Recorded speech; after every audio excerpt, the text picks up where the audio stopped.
1. Mendapatkan dividen. Dividen adalah bagian keuntungan sebuah perusahaan yang dibagikan kepada para pemegang saham. Jumlah dividen yang akan dibagikan diusulkan oleh Dewan Direksi perusahaan dan disetujui di dalam rapat umum pemegang saham. Dan biasanya dividen ini dibagikan dalam periode tertentu sesuai dengan kebijakan masing-masing perusahaan.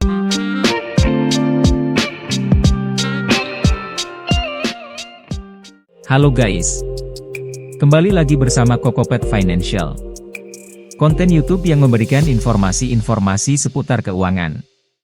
Sebelum kita mulai, jangan lupa untuk subscribe dan bagikan channel ini kepada teman-teman.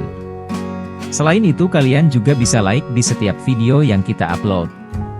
Nah, pembahasan kali ini, kita akan belajar lebih dalam mengenai saham yang ada di Indonesia. Definisi saham sendiri adalah tanda penyertaan modal seseorang atau badan usaha pada suatu perusahaan atau perseroan terbatas.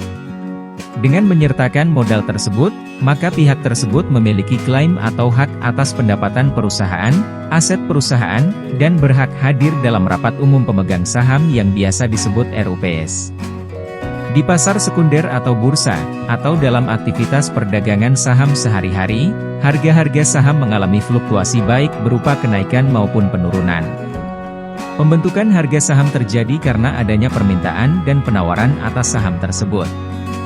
Permintaan dan penawaran atas suatu saham dipengaruhi banyak faktor, baik yang sifatnya spesifik yang berhubungan dengan saham tersebut dalam hal kinerja perusahaan dan industri, di mana perusahaan tersebut berada, maupun faktor yang sifatnya makro atau eksternal, seperti perkembangan tingkat suku bunga, inflasi, nilai tukar, dan faktor-faktor non-ekonomi seperti kondisi sosial dan politik. Bagi seseorang atau pihak badan usaha yang melakukan transaksi jual-beli saham, pasti mempunyai maksud dan tujuan tertentu kenapa bertransaksi di pasar saham. Tujuan mereka antara lain adalah 1. Mendapatkan dividen. Dividen adalah bagian keuntungan sebuah perusahaan yang dibagikan kepada para pemegang saham. Jumlah dividen yang akan dibagikan diusulkan oleh Dewan Direksi perusahaan dan disetujui di dalam rapat umum pemegang saham. Dan biasanya dividen ini dibagikan dalam periode tertentu sesuai dengan kebijakan masing-masing perusahaan. 2. Capital gain. Capital gain adalah keuntungan ketika investor menjual saham dengan harga yang lebih tinggi dari harga belinya. Saham merupakan aset yang liquid, jadi mudah untuk diperjualbelikan via bursa. Selain oleh karena faktor positif dari bertransaksi saham, kita juga perlu mengetahui resiko dari memiliki saham. Kenapa resiko? Karena dalam hal jual beli apapun, pasti ada resiko-resiko yang mungkin akan terjadi selain dari keuntungan yang bisa didapat. Risiko memiliki saham adalah 1. Tidak mendapatkan dividen. Umumnya perusahaan membagi dividen ketika perusahaan menunjukkan kinerja yang baik dan positif dalam periode tersebut. Namun ketika perusahaan mengalami penurunan kinerja atau bahkan merugi, maka perusahaan pastinya tidak dapat membagikan dividen kepada para pemegang saham.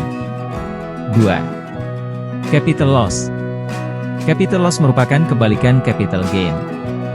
Hal ini terjadi jika kita menjual saham yang kita miliki lebih rendah dari harga beli. 3. Risiko likuidasi.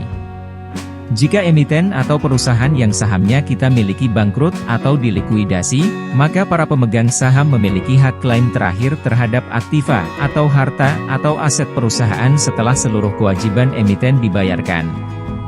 Kemungkinan terburuknya adalah jika tidak lagi ada aktiva yang tersisa, maka pemegang saham tidak akan memperoleh apa-apa. Nah, oleh karena itu, sebelum kita menentukan perusahaan mana yang sahamnya akan kita beli, kita harus mengetahui tujuan kita membeli saham untuk tujuan apa. Apakah untuk tujuan jangka pendek, jangka menengah, ataukah jangka panjang? Untuk itu, kita perlu belajar atau setidaknya faktor-faktor yang menentukan dan mempengaruhi bergeraknya harga saham suatu perusahaan di pasar bursa. Faktor-faktor itu akan kita pelajari lebih lanjut di video kita selanjutnya ya. Oleh karena itu, ikuti terus perkembangan channel ini, agar kalian tidak ketinggalan update video selanjutnya. Semoga apa yang kita bagikan bermanfaat untuk kalian semua. Terima kasih. Hello guys. Back again with CocoPet Financial. YouTube content that provides financial information. Before we start, don't forget to subscribe and share this channel with friends. In addition, you can also like every video that we upload. Now, discussion this time. We will learn more about stocks in Indonesia. The definition of share itself is a sign of a person's or business entity's capital participation in a company or limited liability company. By including the capital, the party has a claim or right to the company's income, company assets, and has the right to attend the general meeting of shareholders, which is usually called the GMS. In the secondary market or stock exchange, or in daily stock trading activities, stock prices fluctuate either in the form of increases or decreases. The formation of stock prices occurs because of the demand and supply of these shares.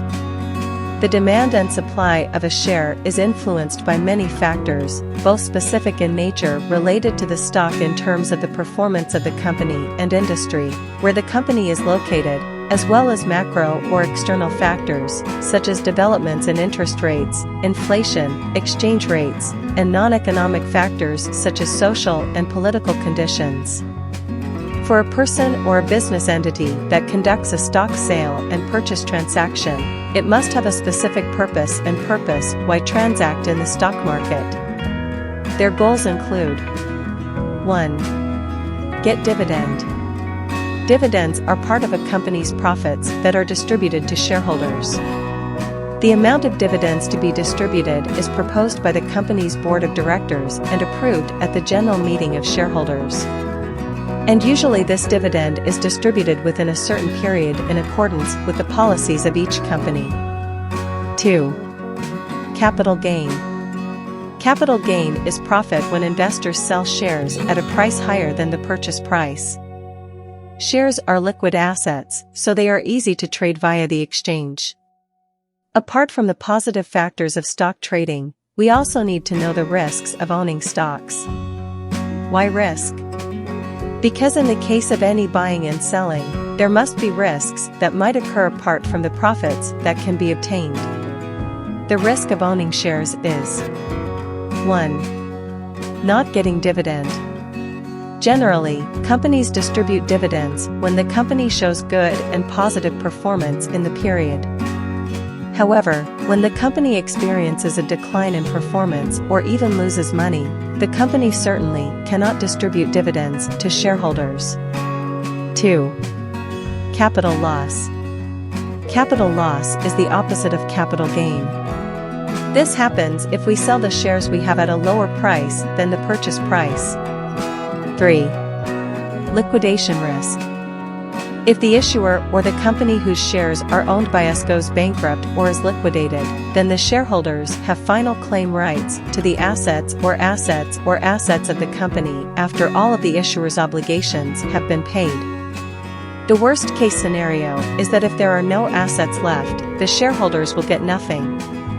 Well, therefore, before we determine which company we will buy shares in, we must know the purpose of our buying shares. For what purpose? Is it for short-term goals? Medium-term? Or long-term? For that, we need to study or at least the factors that determine and influence the movement of a company's stock price on the stock market. We will learn more about these factors in our next video. Therefore, continue to follow the development of this channel so that you don't miss the next video update. Hopefully what we share is useful for all of you. Thank you.